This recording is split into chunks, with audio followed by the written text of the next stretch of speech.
हाँ दीदी, लड़का अच्छा है, रिश्ता पक्का कर दो। ठीक है। किसके शादी की बात हो रही है भाभी? तुम्हारी ही शादी की बात हो रही है। कल आ रहे हैं लड़की वाले देखने। अरे नहीं भाभी, मैं शादी नहीं कर सकता, आप कैंसिल कर दीजिए। शादी क्यों नहीं करोगे? देखो लड़की अच्छी है, ऐसे रिश्ते बार बार नहीं मिलते।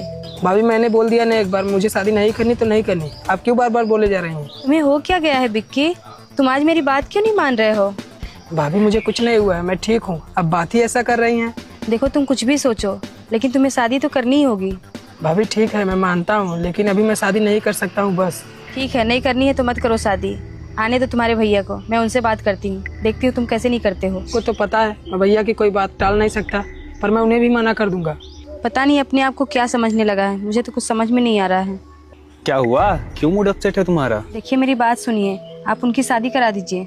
हम लोगों की भी तो जिम्मेदारियां हैं, हमारा भी कुछ फर्ज बनता है। अच्छा ठीक है, बात करता हूँ मैं। बिक्के, क्या हुआ भैया? शादी के लिए मना क्यों कर रहे हो? भैया मैं सेल्फिश नहीं हूँ, आप दोनों ने मेरे लिए बहुत कुछ किया है। मैं खुद को इतना काबिल बनाना चाहता हूँ कि आप दोनों को किसी के सामने हाथ फैलाने की जरूरत ना पड़े। आपसे कुछ बोलूंगी नहीं, जो तुम्हारी मर्जी है वो करो। भाभी आप तो बुरा ही मान गई। चलिए मैं बताता हूँ मैं शादी क्यों नहीं करना चाहता। बचपन में ही माँ बाप मुझे छोड़ के चले गए थे।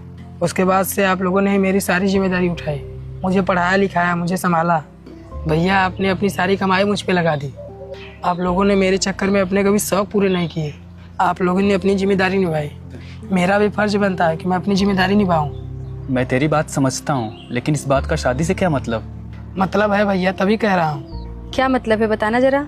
भाभी आपने तो देखा ही है आजकल की लड़कियों को, शादी होते ही घर में बंटवारा करवा देती हैं। मैं नहीं चाहता कि हमारे इस घर में बंटवारा हो। आप लोगों ने मेरे लिए इतना कुछ किया है तो मेरा भी तो फर्ज बनता है ना, मैं आप लोगों के लिए कुछ करूं। देखो हर लड़की एक जैसे नहीं होती। क्या मैंने तुम्हें किसी चीज के लिए मना किया? भगवान विष्णु की कृपा आप सभी पर बनी रहे। यदि ये वीडियो आपको अच्छा लगे तो कृपया इसे लाइक करें और चैनल को सब्सक्राइब करें। अच्छा, तो तुम इन सब बातों के चक्कर में मना कर रहे थे? हाँ भाभी प्लीज मान जाइए ना। मुझे पता है आप मेरी परवाह करते हैं, पर मुझे भी आप दोनों के लिए कुछ करने दीजिए। अच्छा ठीक है, तेरी मर्जी नहीं है तो तू रहने दे। तू अपनी पढ़ाई पे अच्छे से ध्यान दे। उसके बाद हम तुम्हारी शादी धूमधाम से कराएंगे, तब मना मत करना। भाभी मेरी कहाँ इतनी औकात कि मैं आप लोगों को मना करूं। अच्छा, ये सब क्या चल रहा था अभी फिर? वो तो बस ऐसे ही। अच्छा भाभी मेरे कोचिंग का वक्त हो गया, मैं जा रहा हूँ। मुझे तो पता ही नहीं था कि ये इतना समझदार हैं, हम लोगों के लिए इतना सोचते हैं। अब बच्चा तो है नहीं, बड़ा हो गया है, इतना तो समझेगा ही। आखिर भाई किसका है? वो छोड़िए, ये बताइए देवर किसका है, तो समझदार क्यों नहीं होगा?